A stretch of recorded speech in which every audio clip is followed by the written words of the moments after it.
MupoEntertainment.com presents Brand Sharks. Chapter 6. Author Timo Juptner. Title, Always Moving Forward. Read by the co-author Mike Duffy. Hi, I'm Michael Duffy from don'tgethacked.ca, a cybersecurity and data backup expert. I'm also a video producer for MupoEntertainment.com. This is my book, Brand Sharks, Unstoppable Strategies from Industry Leaders. I'll be reading Chapter 6 for you today, Always Moving Forward by Timo Juptner. Have you ever thought about how many people live their lives working a job they hate? They spend the majority of their time doing something that they would quit immediately if they could. What they don't know is, in today's day and age, they can. With new technologies like smartphones and social media, everybody can start a business and build a brand online. In this chapter, I'll share my own story and explain why you can and absolutely should start working on a personal brand and how that will connect you to living a happier life. In 2016, I had finished my Abitur, the German equivalent of a high school diploma. I decided to travel before going to university. At that point, I did not know what I wanted to do in my life. There were so many options, and I could not find something that interested me among the common career paths I heard about in school. My plan was to figure out what I wanted to do while I was abroad and take the time to think about the future. After working and saving up money for 5 months, I took off with my best friend, Alex. We had known each other since elementary school, but did not become friends until 10th grade. We were into similar music, playing video games together, enjoyed playing sports together. He knew that he wanted to study law after our return to Germany, so he wasn't quite as lost as I was. However, we never talked much about our career paths or future goals. We went to South Africa for 2.5 months to volunteer at a wildlife conservation facility, and we visited the magnificent city of Cape Town. Afterward, we traveled around New Zealand for 3 months, living in an old Honda Odyssey minivan with a self-built wooden bed frame in the back. We had the time of our lives, met a ton of great people from all over the world, and collected some beautiful memories. Of course, when I came back home, I still didn't know what I wanted to do. I wasn't in a hurry, so I decided to give myself more time by working at a warehouse and earning some money. The job paid well, considering I had come straight from school and didn't have any further education, but it was boring. I had to compile packages and pallets of nozzles, counting hundreds or thousands of pieces each day and get them ready to ship all over the world. I was doing the same thing every day, counting nozzles, folding cardboard boxes, and printing delivery slips over and over again. After almost a year of working there, I felt stuck. It seemed like repetitive, unfulfilled work, and the people surrounding me appeared to have a fixed mindset. Most of them had been working at the same company for decades and were in their 40s or 50s, while I was only 20 years old. They were good people and fun to be around, but they were also complacent and content to settle for their job, something I couldn't relate to because of my young age. My life was just getting started, and I became aware of my ambitions and goals. I considered studying exercise science and becoming a performance coach for elite athletes, studying international business and working at a big enterprise to climb the career ladder. I also thought about starting my own business and giving myself a shot at entrepreneurship. I had already learned to think big and not settle for small goals. The option I thought about and explored were countless, but I knew that job wouldn't get me where I wanted to be. I accepted that the time had come to move on and took the next step of my journey. Even though my monthly salary allowed me to live comfortably, I quit the job. During my time at the warehouse, and even before I began working there, I'd begun consuming all types of uplifting personal development-related content. I read books like Rich Dad, Poor Dad, and Deep Work, and I watched YouTube videos by guys like Gary Vee and Patrick Bet-David. Reading became a big part of my life. I used almost every spare minute at work to read articles or ebooks. One of those books, which had an enormous impact on my life, was Gary Vee's Crush It. I would hang out in the bathroom during my working hours to get some more pages on my smartphone and crush it. Gary talks about following your passion, creating content online surrounding your passion, and eventually building it into a real business. The question then was, what was my passion? What did I enjoy so much that I could talk about it all the time? What did I love so much that I could spend the entire day doing it? These are not easy questions for some people, while for others, the answer might be crystal clear. If you find yourself wanting to build something of your own but have not started yet, try asking yourself these questions to figure out what you love and could see yourself doing for a living. What did I love so much that I could spend the entire day doing it? These are not easy questions for some people, while for others, the answer might be crystal clear. If you find yourself wanting to build something of your own but have not started yet, try asking yourself these questions to figure out what you love and could see yourself doing for a living. By that time, I knew that working for someone else my whole life was not an option. One of the most important things for me is independence. I don't like doing what someone else tells me to do. Instead, I love deciding for myself what to do. During that time, I researched a lot of different ways to make money online that I could start with. The most common entry-level business models are drop shipping or network marketing, but both didn't sound appealing to me.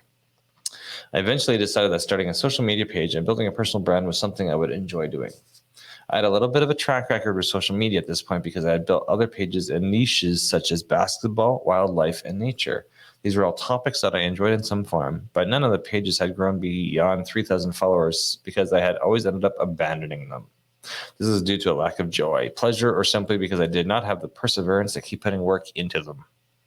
The problem was that I didn't enjoy talking about those topics as much as I enjoyed listening to and watching content related to them. However, I learned that content creation, talking about topics that interested me, and building a following on social media were generally things I enjoyed doing. And I just hadn't found that right niche yet. I used the time spent on my monotonous work in the warehouse to think about what I wanted to do and could potentially talk about for hours. I asked myself questions. What is something I spend a lot of time doing compared to other people? What is something I know more about than most people? One thing that came to mind was the power of self-education through online courses, podcasts, and first and foremost, books. The fact that someone puts the experience of their entire life into a couple of hundred pages that you can read in a few hours amazes me. That so few people make use of this resource scares me. Self-education is something I'm passionate about, and I believe is an extremely valuable resource to share. Ironically, Gary Vee mentioned online book reviews as one of the ideas in the back of Crush It, so I thought it was a great idea. I began to envision a brand for my business that would inspire people to become better, work on themselves, and do good things. I wanted to send a message to my audience that would show them that they were capable of so much more than what they were doing and that they were in control of their own lives. It would be a business that would encourage people and help them fight through the tough times in their life, ultimately conquering the things holding them back and coming out on top. The decision was made, and I started brainstorming names and content ideas and much more. In April 2018, I set up the Instagram page and posted my first picture of the book I was reading at the time. The caption was in German, but I switched to English very quickly because I wanted to reach an international audience. Thinking about it now, I'm so grateful that I made a chance to start back then instead of overthinking it and not taking action as early as I could have. Unfortunately, I know a couple of people who had an idea, something they wanted to do, but they never started. They tell themselves all the reasons why it won't work, why they shouldn't do it, and what others will think about them, or they simply procrastinate by saying that they will start when the time is right. Have you done that before? Take a minute and be honest with yourself. Do you have an idea that you're convinced could be great? Is it self-doubt or excuses holding you back from taking your shot? Stop waiting and make the decision to start today. You have to drown out all of these negative voices and just go for it if you really want it. As you know, the time will never be right. So just take one simple step today to start your journey. It might be as small as opening an account and securing the name you want to use on your favorite platform. Do something. Start. Never starting is the biggest mistake you can make. While I'm glad that I didn't overanalyze things and started when I did, I also know that if I did it all over again, I would start differently and with a little more planning. I had no clue how to develop a brand strategy, find my target audience, or create a content strategy back then. The good news is that you can always figure out stuff like that later, because you most likely won't have 10,000 followers within 30 days. If you're just starting out today, I would recommend considering who your dream customer is, what you want your brand to represent, and what a simple content strategy could look like right at the beginning. The second biggest mistake I see a lot of people making on social media is that they are simply not patient enough. You have to play the long-term game, and you can't expect to blow up within the first few months of posting content and then be disappointed if it doesn't happen. If you start, commit to doing it for a couple of years at least, because that's when you'll probably see things starting to compound, especially at the beginning. Every interaction takes work. No one will find you by accident. You have to make them find you by putting yourself out there. You can do that by engaging with others' content, look at other pages in your niche, follow them, comment on their posts, share them in your story, start conversations with their followers, and collaborate with them. If you do that, people will start checking out your page. And if you provide value with your content, they will stay. Most of the time, people value either entertainment or education, so that's what you want to give them. Great content is the absolute foundation for building a following. Without it, nobody will see your page. Nobody who sees your page will follow you and keep coming back for more. Creating outstanding content is an iterative process, and you should attack it with an agile mindset. Post something, look at how it performs in the analytics section, listen to what people say in the comments, and then decide what you need to improve. Listen to what your audience has to say. Read and answer DMs. Respond to comments under your post and under the post of similar accounts, and check the analytics of your posts and stories. People will tell you what they like and don't like or what they're interested in, so observe and listen. It serves several purposes. On the one hand, you can get a new idea for content by looking at the questions people are asking or the problems they mention. On the other hand, you get free feedback that you can use to get better and some encouraging words from people who love your content. Social media is such a fast-paced environment, and you should constantly adapt your content to the desires of your audience. You can't just post the same content with the same design and style of post forever. You have to evolve with time. Now, that does not mean you should change your main topic you're talking about or your core message, but you should always improve your content formats, design, and copywriting, among other things. Continuous optimization of your content will help you better engage your followers. Just like sharks, we were always moving forward and never backward. Sometimes it's just baby steps, but that doesn't matter. If you're making progress, you're on the right track. Moving forward can be so simple as having one more conversation with a follower, posting one more story to inspire one more person, or making one little change to improve your content quality. Find those small improvements and you can make in your business or on your social media page, and you'll keep moving forward. Never settle for complacency and average. You'll find things that you can optimize if you search for them. Always ask yourself, how can I do this better? After I quit that job in the warehouse, I started studying e-commerce at the University of Applied Sciences in Wurzburg. Sound familiar? Yes, that Wurzburg, where former professional player and Dallas Maverick legend Dirk Nowitzki is from. I moved there and met a bunch of new, like-minded people. Back home, I didn't know anybody who was into topics like self-improvement, and I didn't talk to anyone about it. In fact, I didn't even tell anybody about my Instagram page for the first few months. I thought it would be embarrassing and that they would call me a wannabe influencer and whatnot.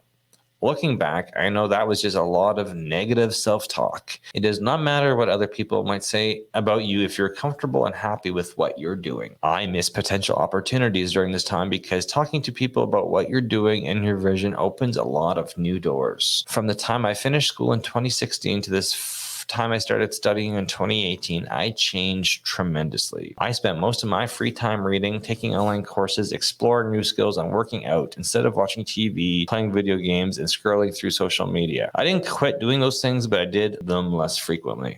It is a misconception that you need to quit all of the leisure activities you love in order to be successful. In reality, you should be enjoying those things in moderation and dedicating the rest of your time and energy to your goals. However, what I did quit was drinking alcohol and partying partying, the only exception being several occasions during my freshman year at university. I started spending more time in nature and appreciating the little things. Gratefulness, mindfulness, and healthy eating became more relevant in my life. Traveling can make a huge impact on one's mindset and spirit, and I experienced that firsthand. One memory that has stuck with me took place when Alex and I visited the townships of Cape Town. The living conditions were so simple and primitive. I saw people living in small shacks built from corrugated metal. Electricity, running water, and sewage were not available everywhere and often needed repair. During our tour, we came across a small shop that sold drinks and snacks. It was more like a kiosk where you can't walk in but are able to buy something. It was more like a kiosk where you can't walk in but you're able to buy something through a big window. The name of that shop was Vukenzenzel, which translates to something like get up and do something for yourself. That's what the people in the township have to do because nobody else takes care of them. They find a way to make things happen, earn some money, and put food on the table. The name of the shop and the mindset behind it inspired me and planted the thought in my brain that if I wanted something, I was going to have to do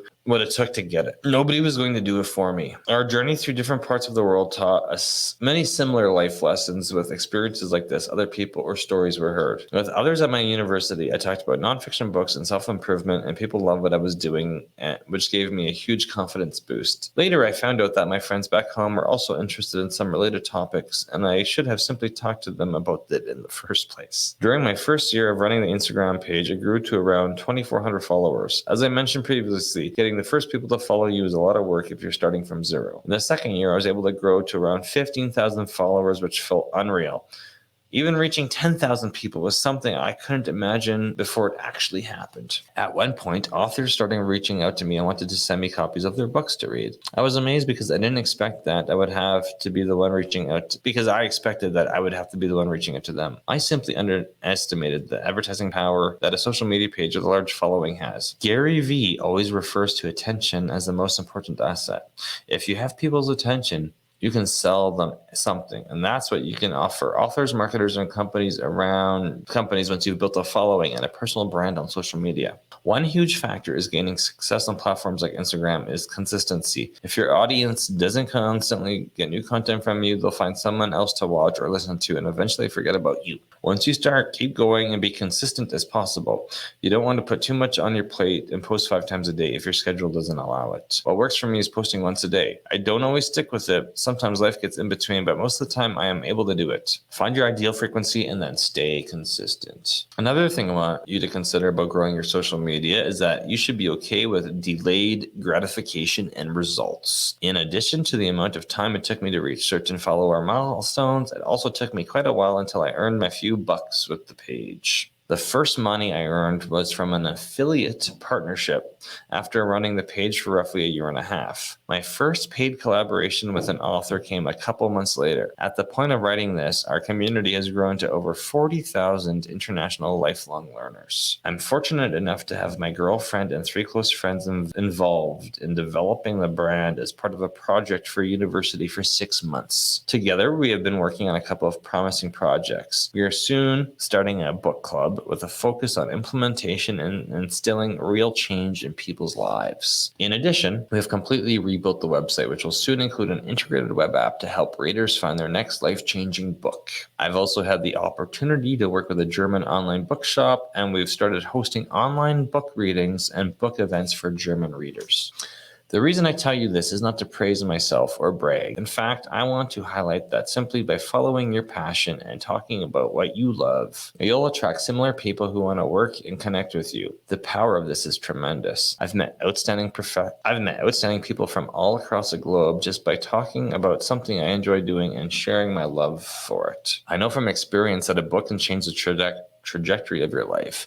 I've talked to hundreds of people about the impacts books have had on them. For some, it was just small improvements in their everyday routines, but for others, it was a tremendous breakthrough. It was through books that I began the journey of deciding what I wanted to do with my life and thinking about what kind of brand I wanted to build to define my career and the message I would send. Building a personal brand on social media isn't easy, but I believe it's worth it. You just have to be yourself and willingly and joyfully share the knowledge and information that is valuable to your target audience.